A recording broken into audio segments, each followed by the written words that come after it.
What's going on, guys? It's Corey from SuperKamiGuru9000, and welcome to my review of Naruto Shippuden, episode 272. Well, it looks like the road to Sakura filler is finally over. Oh darn, it looks like we're finally going to have to get back to that war. If the preview or the title of the episode didn't give it away, Mifune and Hanzo fight in this episode. Now, I just want to go ahead and get this out of the way.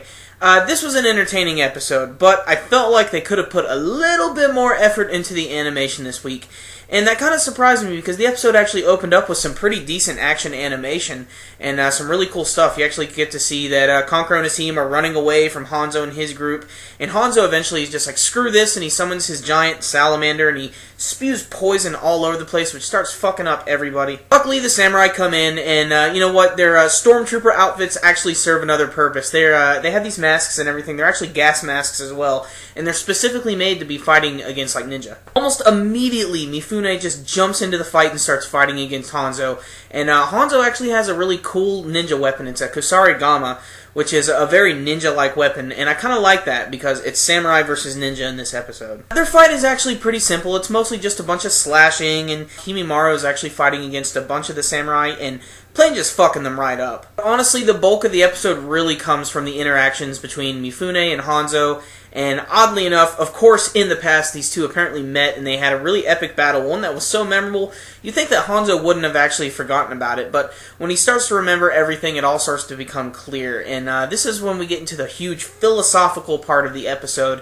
and that's where it stopped feeling like a Naruto episode, and more kind of like a stereotypical Japanese, like, samurai anime at this point. Now, that wasn't bad. I actually did enjoy this episode a lot. It's just that Hanzo and Mifune are two characters, you know, honestly, we just don't know too much about. And they pretty much get their entire backstory right in this episode. And we get to see that they met at one point and they had this awesome battle right in front of a waterfall. And they both do the thing they usually do where they run at each other at the same time, slash, ching. Mifune apparently lost that battle and he got hit with his Kusarigama, which was coated in salamander poison. And because of that, he was going to die eventually. Mifune, he was like, I do this for my honor, for my conviction, to protect my comrades and everything. And then it gets to a point where Hanzo's like so moved by this, he decides, you know what, I'm going to give him the antidote and I'm going to let him live on. And he's going to be renowned as a hero in my eyes. And this is just another, you know, thing about Hanzo that I think is really interesting. He's a pretty honorable ninja. You know, the thing when he was fighting against the three Sannin and everything and gave them their names, you got this moment here with Mifune and everything, and you even get to see when he's killed by pain, which is a pretty interesting scene to say the least. We also get to learn why Hanzo wears a snorkeler. There's actually a really good reason behind it. You see, apparently when he was a young boy, they found this black salamander that had this like extreme poison, and they took its poison sac and they implanted it into Hanzo's body.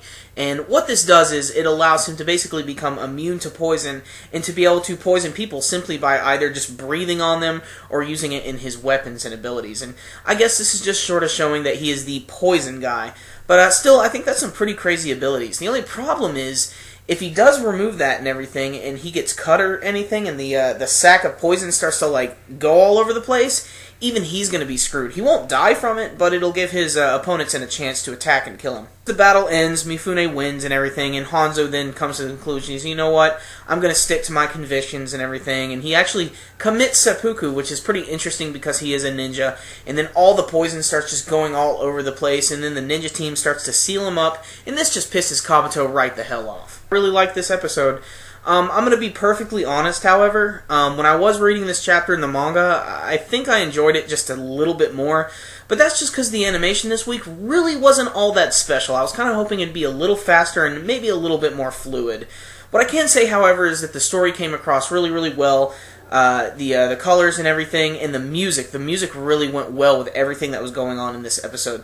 So it was still really, really well done. I love it. But still, this was a fun episode, but it still had some minor animation flaws that I didn't really care for, but on the whole, it was really entertaining, so I'm going to give it a 7 out of 10 this week. If you guys are following the series, you need to make sure and check this one out, because we're finally getting back into the war. Alright guys, so this was a pretty decent episode for me, but how did you guys feel about it?